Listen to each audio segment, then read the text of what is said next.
बड़ी ज़बरदस्त मेहमान है जो कि इस वक्त हमें स्टूडियोज़ में ज्वाइन कर चुकी है। इनका तारुफ मैं पहले आपसे करवा देती हूँ, उसके बाद इनसे भी बात होगी, उनसे भी बात होगी। बात तो खेल की है, तो जनाब क्रिकेट के साथ साथ हम हमको स्क्वाश की बात करना चाह रहे हैं। बिल्कुल ऐसा ही है, स्क्वाश की भी बात करनी है और स्क्वाश की दुनिया में पाकिस्तान अपना एक ख़ास मकाम रखता है। लेकिन जब बात हो एक ही घर की 3 चैंपियंस की तो दुनिया में इसकी मिसाल और शायद कहीं पे भी नहीं मिलती है। लेकिन ये एजाज़ भी पाकिस्तान के पास है। यहाँ 3 बहनों ने स्क्वाश की दुनिया में अपना लोहा मनवा लिया है और आज हीरो पाकिस्तानी सेगमेंट में पाकिस्तान की ऐसी 3 बहनों से आपकी मुलाकात कराएंगे। अगर मैं गलत नहीं हूं तो बेंजामिन सिस्टर्स के बाद ये 3 बहनें आ रही हैं। वाकई ऐसा ही है। इस दौरान हमें और कोई 3 बहनें नहीं मिली। बिल्कुल।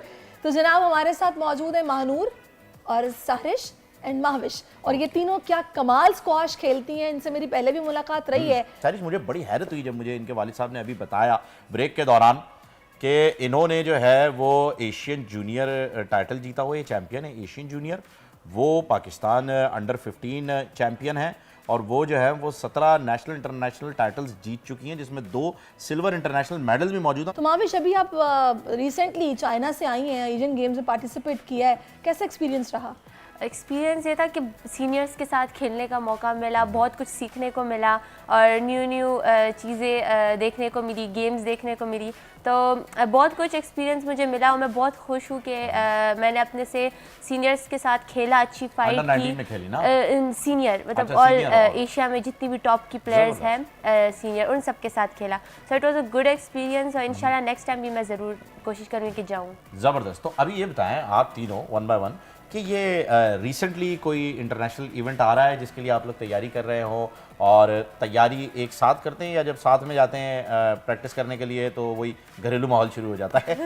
ये होता है कि अभी तो रिसेंटली हमारा है कि ब्रिटिश जूनियर का और स्कॉटिश जूनियर का, सो ये एक साथ ही टूर्नामेंट है, तो हमें वहाँ जाना है। बट थोड़े हर्डल्स होंगे जाने के लिए, थोड़ी बहुत परेशानियाँ आती है, बट हम अपनी ट्रेनिंग नहीं छोड़ते। हम कहते हैं हम कोशिश करेंगे, अल्लाह देखता है, हमारे लिए वो रास्ते खुद ही बना देगा। नहीं तो महविश, अब आपकी तरफ, सहरिश की तरफ अब आते हैं जो मेरी हम नाम है।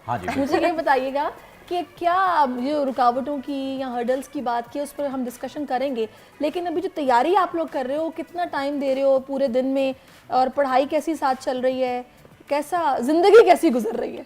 बहुत टफ। अच्छा। पूरा दिन बिजी रहता है, बस रेस्ट के लिए हम लोग घर आते हैं। हम लोग सुबह जाते हैं, फिजिकल करते हैं, अपना सारा गेम 6 से 7 घंटे तक हमारा पूरा दिन गेम चलती रहती है, बीच में रेस्ट करते हैं। फिर जब रात को आते हैं तो बस 1-2 घंटे होम स्कूलिंग करते हैं हम लोग, ऑनलाइन क्लासेस लेते हैं, फिर बस सीधा सो जाते हैं। ये पूरा दिन चलता रहता है। ज़बरदस्त। अच्छा मानूर बहुत चुप बैठी हुई है, आप बताइए आपको खेलने नहीं देते? आप सबसे छोटी हैं, आपको क्या कहते हैं जाओ रैकेट लेकर आओ? क्या उधर बैठ जाओ, पानी की बोतल लेकर आओ, अभी हम प्रैक्टिस कर रही हैं, ये हमें कहती है। ये कहती है? क्या बात है। अच्छा आप तीनों के कोच जो है वो आपके फादर हैं, तो ये दंगल मूवी देखने के बाद या पहले हुआ? मतलब उनकी भी ख्वाहिश है हमारी छोरियां गोल्ड लावेंगी? बिल्कुल, उनका तो बहुत हमारे लिए बहुत अच्छा फ्यूचर बनाया। इसको नहीं बोलने देना है ना, कसम खाइए ना दोनों। मैंने मानूर से स्पेसिफिकली ये सवाल मानूर से पूछा है नाम लेके, लेकिन दोनों बड़ी बहनों ने बोलने नहीं देना। अच्छा मानूर आप बताओ। बाबा ने हमारे साथ पहले बहुत मेहनत की है, लेकिन इस मूवी से पहले भी वो करते रहे हैं और इससे पहले हम लोग चैंपियंस थे, और इनसे भी हम लोग बहुत इंस्पायर हुए हैं कि हमारी तरह और भी लड़कियां हैं जो इतनी मेहनत कर रही हैं और मुल्क का नाम रोशन करना चाह रही हैं। तो अभी मुझे ये बताओ ना कि बाबा ने मेहनत करना क्या आप लोगों पे छोड़ दी है? पहले तो बहुत की है, अब आगे का बताएं। अभी तो जर्नी है, अभी तो स्टार्टिंग है हमारी। अभी हम लोग एक ट्रैक पे आए हैं, अभी हमारा जो है तो वो ट्रॉफीज़ लेने का, विनर चैंपियंस बनने का, मुल्क का नाम रोशन करने का अभी तो सिलसिला स्टार्ट हुआ है। आई मीन टू से, मतलब फ़हीम का भी आई थिंक यही पूछने का मकसद है कि अब्बा जान आपके साथ कितनी मेहनत कर रहे हैं, कोचिंग आपको दे रहे हैं, ये 6-7 घंटे वो मुस्तकिल आपके साथ होते हैं, वो सब मैनेज कर रहे हैं, ये सब बताओ ना। वही तो सब कुछ मैनेज कर रहे हैं वो हमारे लिए। मतलब सुबह से जब हम लोग जाते हैं तो वो हमारे लिए ट्रेनिंग शेड्यूल बनाते हैं और सब कुछ, मतलब हमें ट्रेनिंग कराते हैं। और हमारे जो कोच है रियाज सर, रियाज खान, वो भी हमारे साथ बहुत मेहनत कर रहे हैं आजकल। तो हम ब्रिटिश जूनियर की तैयारी में हैं। रिसेंटली रियाज सर की वजह से हमने इतनी इम्प्रूवमेंट। बिल्कुल। अच्छा। वो बहुत मेहनत हमारे साथ कर रहे हैं। हमारे बाबा हमारे साथ सुबह से लेकर दोपहर तक हमारे साथ होता है और हमें हर चीज़, कोई भी प्रॉब्लम नहीं आने देते, because in Pakistan as a women आपको बहुत कुछ फेस करने को मिलता है। सो मेरे बाबा ने हमें कभी वो फेस करने को नहीं दिया, क्योंकि मेरी मदर, मेरे फादर, हमारे पेरेंट्स, मेरा भाई भी खेलता है, तीनों हमारे साथ 24 घंटे होते हैं, हमारे साथ गेम के वक्त, ट्रेनिंग के वक्त, हमें आना ले जाना सब वो करता है, क्योंकि पापा का ये गोल है कि वो हम लोगों को, अपनी बेटियों को वो इस तरह देखे कि कहीं इस मकाम तक देखे, पाकिस्तान का नाम जाकर रोशन करे। Because when I went to Asian junior and Asian games, तो जब मैं पाकिस्तान का कलर ये मैंने पहना हुआ है, जब मैं ये पहनती हूँ आई फील सो प्राउड। मुझे इतना प्राउड फील होता है कि कभी कभी मैं सोचती हूँ कि मैं भी ये इतनी बन गई हूँ कि मैं पाकिस्तान को रिप्रेजेंट कर रही हूँ।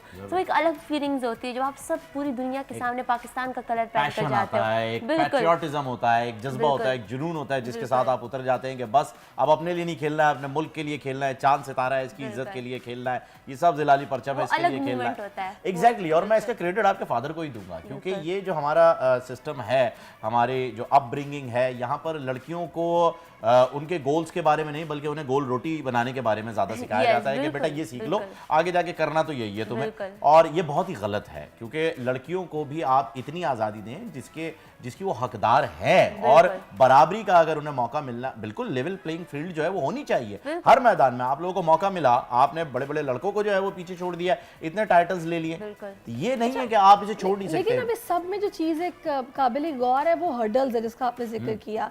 ये हर्डल्स किस किस्म की हैं और आप क्या पाकिस्तान में फ्यूचर देख रही हो स्क्वॉश का, ये हल होंगी, हो सकती है?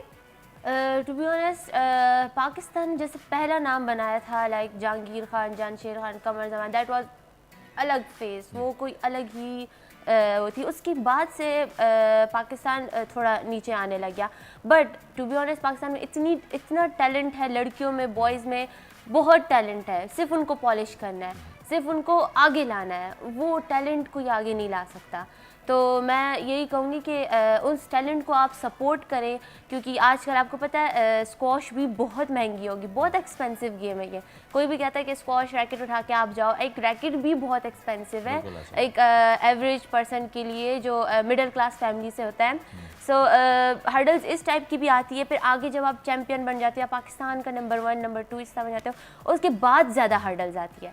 तो आपने उस हर्डल को फेस करने के बाद ही आप आगे प्लेयर हर्डल्स हैं? लाइक फाइनेंशियल हर्डल्स होगी, बिकॉज हमें प्लेयर्स नहीं मिलते, हमें प्लेयर पाकिस्तान में नहीं बनना। We want to go like world wide, हमने पाकिस्तान का नाम वर्ल्ड वाइड में रिप्रेजेंट करना है। सो वो थोड़ा टफ हो जाता है। पाकिस्तान में तो कोई भी आप आ जा सकते हो, खेल सकते हो टूर्नामेंट, बट ज़्यादा मसला होता है जब आप इंटरनेशनली खेलते हो। ये एक रीज़न है क्योंकि पाकिस्तान में बहुत सारी टीम्स नहीं आती हैं अभी भी, और इस तरह के खेल्स के लिए जो कि मेन स्ट्रीम पे नहीं है, जैसे क्रिकेट और हॉकी के लिए तो फिर आ जाते हैं। पर जिस एरा का आपने जिक्र किया, वो एरा तो गोल्डन एरा था पाकिस्तान का, सिर्फ स्क्वॉश के लिए नहीं, हॉकी के लिए, क्रिकेट के लिए। और हमारी फुटबॉल की टीम स्टैब्लिश हो गई थी, जापान गई थी, वापस नहीं आ सके लेकिन गए, और बहुत सारे जो है वो खेलों के लिए डेवलपमेंट चल रही थी उस एरा में। और अचानक से पता नहीं क्या हुआ कि सारी की सारी चीज़ें नीचे आनी शुरू हो गई हैं। अब अल्हम्दुलिल्लाह जब हम यहाँ से हीरो पाकिस्तानी अपना ये सेगमेंट करते हैं जिसमें आप तीनों भी आई हुई हैं, इसमें बहुत सारे ऐसे लोग आ रहे हैं जो कि वर्ल्ड चैंपियन हो गए, लेकिन एक उनका गिला है जो कि आप लोगों का भी है,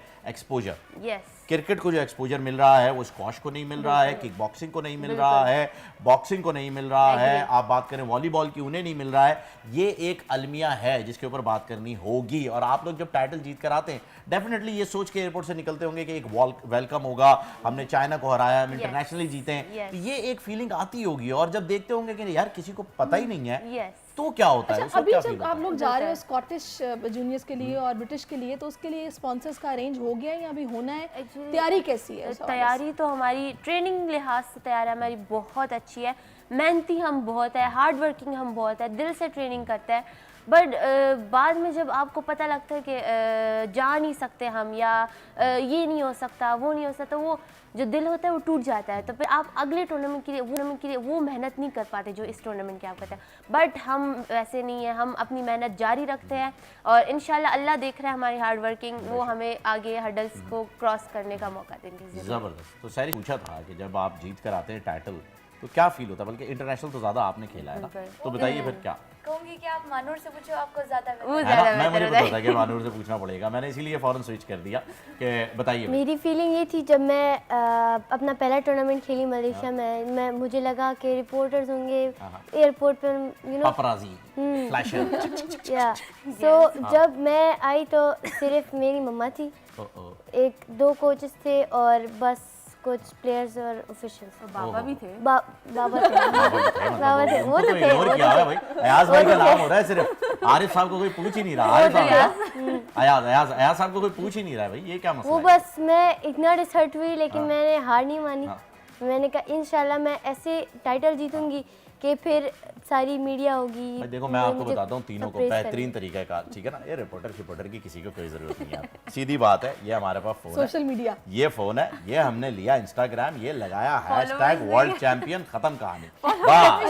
अच्छा वैसे फॉलोअर मुझे भी आ बताओ, जाएंगे। आप तीनों माशाल्लाह भी बता रहे हो कि बड़ी मेहनत करते हैं, ट्रेनिंग सब कुछ होता है, ये सुबह उठने में कौन तंग करता है कि नहीं उठा जा रहा? मैं अयाज उठ साहब रही मुझे लग हूँ। रहा है वो तो दिस वन नो ये दोनों इस तरफ इशारा कर रही हैं। मैं सबसे पहले उठती हूँ। नो मैं जो हूँ ना बहुत ज़्यादा कंसिस्टेंसी के साथ चलती हूँ। मैं फिक्स 9 बजे मैं सोया, इनको भी सुलाती, इनसे मोबाइल लेकर सो जाओ मैं सुला ये देती आपको हूँ। आपकी बात मानती है दोनों? बिल्कुल मानती है। असल में हम प्लेयर्स ऐसे, हम सिस्टर्स भी है, प्लेयर्स भी है। बाबा ने चूँकि स्क्वॉश नहीं खेली, वो बाकी गेम्स लाइक उन्हें बॉडी बिल्डिंग भी कर चुके हैं, बैडमिंटन भी खेल चुके हैं, क्रिकेट भी खेल चुके हैं, तो उनने सारी गेम्स की बस स्क्वॉश नहीं की। लेकिन स्क्वॉश का एक अलग ही सिस्टम होता है, तो हम एक दूसरे को बहुत अच्छी तरह जान सकते हैं। मैं समझती हूँ अब इसकी फीलिंग अभी क्या हो रही है, उसकी फीलिंग क्या हो रही है, गेम से पहले क्या फीलिंग होती है, गेम के बाद क्या हो, तो हम एक दूसरे के साथ बहुत अंडरस्टैंडिंग के साथ चल रहे होते हैं। तो ये है कि ट्रेनिंग वाइज एक दूसरे का ख्याल रखना, डाइट पे फोकस करना, बाकी सब चीज़ों मैं इनके साथ क्या होता है, इनके स्कूल में भी इनके साथ हेल्प करती हूँ, बैठी होती हूँ इनके तो साथ। आप लोग होम स्कूलिंग करते हो, तो कौन सी क्लास में हैं आप लोग? मैं A-levels अभी मेरा फर्स्ट स्टार्ट होगा। और आप 7th क्लास। 7th। आप दोनों 7th में हो? मैंने असल में शुरू में क्या कह सकते हैं, मैं 2 क्लासेस फेल होना कह सकते हैं, फेल कोई नहीं हुआ। जंप करना कह सकते jump हैं, करना स्किप करिए, जंप किए, ठीक है। नहीं, मैंने कहा पता कर लेते हैं, या तो वो फेल हुई होंगी या तुमने जंप की एज अ होगी। स्पोर्ट्समैन ठीक वैसे है। आपका दिमाग में बहुत शार्प होता है, हाँ। तो आप स्कूल में भी बहुत अच्छे होते हो। हाँ, आपके स्किल्स काफी अच्छे हो जाते हैं, आपके लेकिन angles वही भी बात अच्छे है ना कि इसके लिए कंसिस्टेंसी चाहिए कि हमें बिल्कुल। उठना है, ट्रेनिंग करनी है, ये गोल अचीव करने हैं, और हम जैसे लोग जो अक्सर ये सोचते हैं चलो कल कर लेंगे, कल कर लेंगे। That's ये वाली हो। मोटिवेशन नहीं मॉर्निंग शो के लिए आ रहे होते हैं, 3 कप काली कॉफी पीनी पड़ती है कि भाई आंखें तो खुले। हम बहुत मतलब ये होता है कि हमें पता होता है हमने आज ये करना है, आज वो करना है। कभी कभी बॉडी इतनी थक जाती है कि घर आते हैं तो मम्मा, एक तो मम्मा हमारी बहुत मतलब सपोर्ट करती है, पहले नहीं करती थी, पहले करती थी कि मैं मदरसा जाती थी, मैंने तर्जुमा शुरू किया था। अभी मैं बिल्कुल, मेरी मम्मा बहुत रिलीजियस पर्सन है, तो वो हमें रिलीजन के भी वे पे तालीम दे हमें रही बहुत हैं, लेकर जा रही होती है। और अल्हम्दुलिल्लाह हम बहुत अल्लाह के बहुत क्लोज है, और हम चाहते हैं कि रिलीजन वाइज भी हम बहुत अच्छे बने और दुनिया में भी हम बहुत अच्छे बने। दीन और दुनिया तो साथ। हमारी मम्मा और बाबा दोनों को हमारे साथ लेकर चल रहे होते हैं। फिर एजुकेशन और स्पोर्ट्स में भी हमें बहुत टफ हो जाता है कि हम दोनों को एक साथ लेकर चलें, लेकिन हमारी मेहनत सब देख रहे हैं, तो हम कोशिश करते हैं कि हम यही मेहनत जारी आप रखें। तीनों की मेहनत में मुझे जहां तक लगा है ना कि अभी तक सबसे बड़ा जो कंट्रीब्यूशन आ रहा है ना वो अयाज साहब का है, तो मैं चाहूंगा कि अयाज साहब को यहाँ पे बुलाया जाए और उनकी हौसला अफजाई कराई जाए। बाबा हाँ बाबा आरिफ, ओ सॉरी आरिफ साहब अयाज तो कोच थे ना यार, तुमने रियाज, कोच रियाज, रियाज साहब इतने कोच मिला दिए तुमने, मैं आरिफ साहब को भूल गया। मैंने रियाज कहा, sir is also best। Riyaz sir को इतना मिला मैं दिया। कब से सोच रही थी कि आरिफ अयाज साहब जो है, के हाँ बात आरिफ कर साहब जो है वो यहाँ पर मौजूद हैं और वो वहाँ बैठे हुए। आरिफ साहब जरा इधर आए ना ताकि हम सबको बताएं तो सही कि आपने, हाँ भाई हम बहुत इन्हें अच्छा है, आपको जो है जबरदस्त। तीनों बेटियों को, बेटा आप ही के अब्बू हैं, खड़े हो, स्टैंडिंग ओवेशन दे रहे हैं आपके बाबा को। हाँ बहुत अच्छा, सर जबरदस्त, बेहतरीन। कॉन्ग्रेचुलेशन सर, क्या बात है माशाल्लाह, जो ट्रेनिंग आपने दी है बच्चों को, वाकई ये एक मिसाल है जी। आरिफ साहब जो हैं, अगर आप लड़कियों के फादर हैं और आपकी माशाल्लाह से बेटियां हैं, 2 हैं, 3 हैं, 1 है, जो भी है, तो ये देखिए किस तरीके से इन्होंने जो है वो दुनिया के सामने जो है वो पेश किया है कि जी नाम कर दिया पाकिस्तान का, ना सिर्फ मुल्क का नाम किया है रोशन, अपने खानदान का नाम किया है। और बहुत सारे हमारे माशरे के अंदर ऐसे लोग होते हैं जो परेशान हो जाते हैं बेटियों के सबसे बड़ी पैदा बात होने से। है कि मैंने अक्सर ये नोटिस किया है कि कुछ फैमिलीज ऐसी होती हैं जिसमें बच्चियों को इस तरीके से नहीं सपोर्ट किया जाता कि जनाब ये पढ़ो पढ़ाई करो या दीन के ज़्यादा करीब हो जाओ, घरेलू काम सीखो। तो 1 नहीं 2 नहीं, तीनों बेटियों को माशाल्लाह आप जिस तरीके से कोचिंग कर रहे हैं, बहुत अच्छी बात है ये। और बेटियों को बेटा समझ कर ही ये एक पालना मिसाल चाहिए, है। बड़ा और करना मैं चाहिए। ये कहता हूँ कि जी बेटी और बेटे में फर्क ही क्यों होना चाहिए, बिल्कुल। ये मेरी समझ में नहीं आता है कि अगर आप देखें तो सुन्नत तरीका भी अगर आप देखें तो एक सिलसिला जो चल रहा है हुजूर अकरम सल्लल्लाहु अलैहि वसल्लम की, उनकी आल जो है उनकी बेटी से चली है। तो बेटी को इज्जत देना, एहतराम देना, ये आपका दीन भी सिखाता है, आपकी दुनिया भी आपको यही सिखाती है ना कि आप उन्हें घर में बिठाएं। आप देखें वो उनके फादर जो है, मैं इसलिए उनके लिए खड़ा हुआ हूँ क्योंकि वो सुबह से साथ होते हैं, ट्रेनिंग पे जाते हैं तो भी साथ होते हैं, क्योंकि उन्हें मालूम है माशरा कैसा है। उस माशरे की बुराइयों को सामने रखते हुए ये जो है तीनों बेटियों को जो है वो इस तरीके से पाल रहे हैं। Thank you so much Arif साहब। बिल्कुल, आपका हम शुक्रिया अदा वाकई करते हैं सर, कि आप थैंक इस यू। तरह से अपनी बेटियों की परवरिश कर रहे हैं और अल्लाह ताला आपको मजीद हिम्मत दे, हौसला दे, आपकी बेटियां आपके सर का ताज साबित हो और आप इसी तरीके से आपकी आंखों की ठंडक बनी रहे, इन पे मेहनत करती रहेंगे, मुल्क का नाम रोशन करती रहें। आप तीनों का बहुत शुक्रिया और आरिफ साहब आपका भी बहुत शुक्रिया। सब्सक्राइब करें और बेल दबाएं ताकि कोई खबर रह न जाए।